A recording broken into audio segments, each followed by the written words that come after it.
এটা হলো ওমরপুর স্কুল, যেখানে প্রতি বছরই পানি ওঠে, যার জন্য স্কুল বন্ধ থাকে। এবারও একই অবস্থা।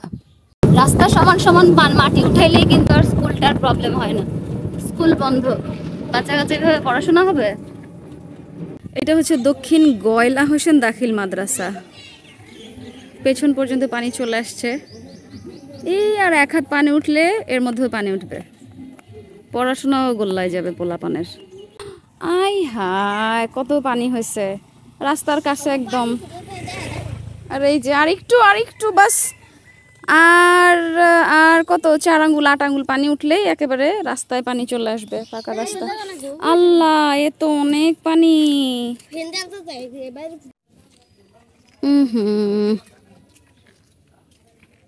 এই হলো পরিস্থিতি।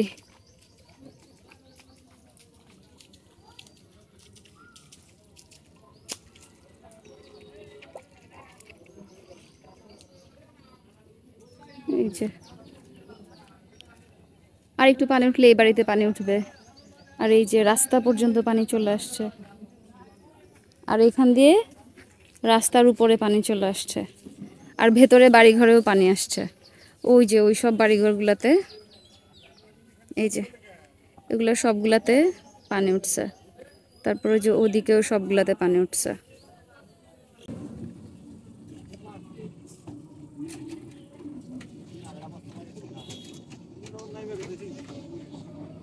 1988 এবং 98 পরে এই বছর মনে হচ্ছে যে বন্যার সম্ভাবনা আছে।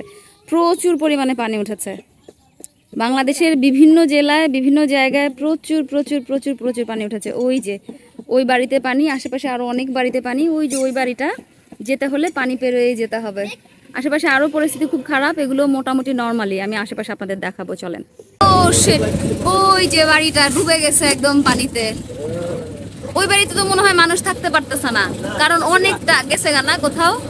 ওই যে অনেকটা ডুবে গেছে, ওই যে ওইদিকে এগুলোরও কাছাকাছি পানি যেই হারে। আল্লাহ, কত উপরে চলে আসছে পানি, একদম রাস্তার কাছে।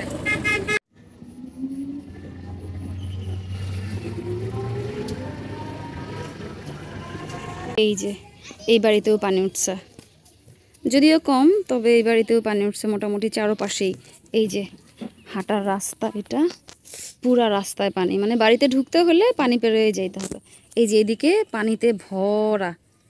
ওই যে ওইটা আমার এক নানির বাড়ি, আমার নানির বোনের বাড়ি। গাছের জন্য যদিও দেখা যাচ্ছে না, আর অনেক উঁচু এই বাড়িটা, তারপরেও পানি ওঠে নাই, তবে চারপাশে পানি। আর এদিকে নদী, এত এত পানি হয়েছে। আর 2 হাত পানি হইলেই মনে হয় যে, মানে 1 হাত পানি হইলেই মোটামুটি একেবারে রাস্তায় উঠে বাড়ি ঘরে পানি চলে আসবে। খুব খারাপ অবস্থা হবে তাহলে। নৌকা দেখায়, খুব মজার, খুব ফানি একটা নৌকা। দেখেন পলিথিন দিয়ে মনে হয় নৌকা বানাইছে। দেখেন চারপাশে হচ্ছে নেট, আচ্ছা পলিথিনও নাই, চারপাশে হচ্ছে নেট, আর মাঝখান দিয়ে বাঁশ দিয়ে একটা নৌকা বানাইছে।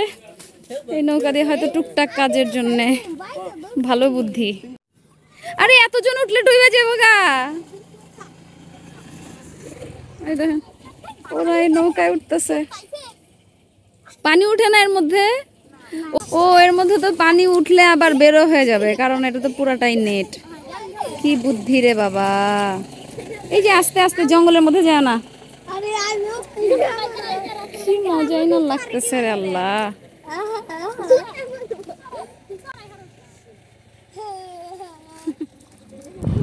মজা যতই লাগুক না কেন, ভয় লাগছে যে এই ছোট ছোট বাচ্চারা যদি সাঁতার না জানে, বেশি দিন পানি থাকলে খুব সমস্যা হবে। কিছু মানুষের কাজের স্পিড দেখলে আমার যে কেমন লাগে আমি বলে বোঝাতে পারবো না। এই নৌকাওয়ালার অবস্থা দেখেন, মনে হচ্ছে যেন উনি পৃথিবীর সবচেয়ে সুখী মানুষ।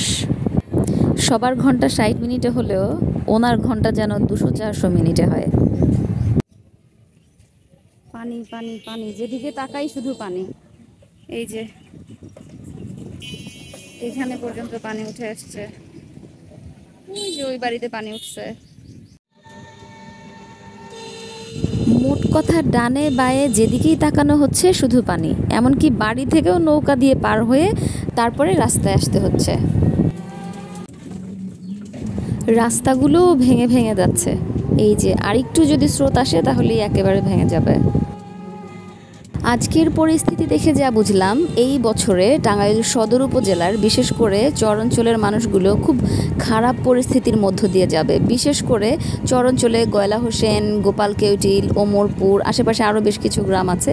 এই মানুষগুলো পানিবন্দী হয়ে খাবারের অবস্থা খুব খারাপ হয়ে যাবে, টয়লেটের অবস্থাও খুব খারাপ হবে। তাই আমি অনুরোধ করব, যারাই আশেপাশে মানুষের জন্য সাহায্য সহযোগিতা করেন, দূরে না গিয়ে অন্তত এই মানুষগুলোর জন্য এই বছর সাহায্য সহযোগিতা করবেন এবং ভিডিওটা শেয়ার করবেন যাতে করে তাদের নজরে পড়ে, যারা মূলত সাহায্য সহযোগিতা করে। ধন্যবাদ সবাইকে, দেখা হবে পরের ভিডিওতে। আল্লাহ হাফেজ, আসসালামু আলাইকুম।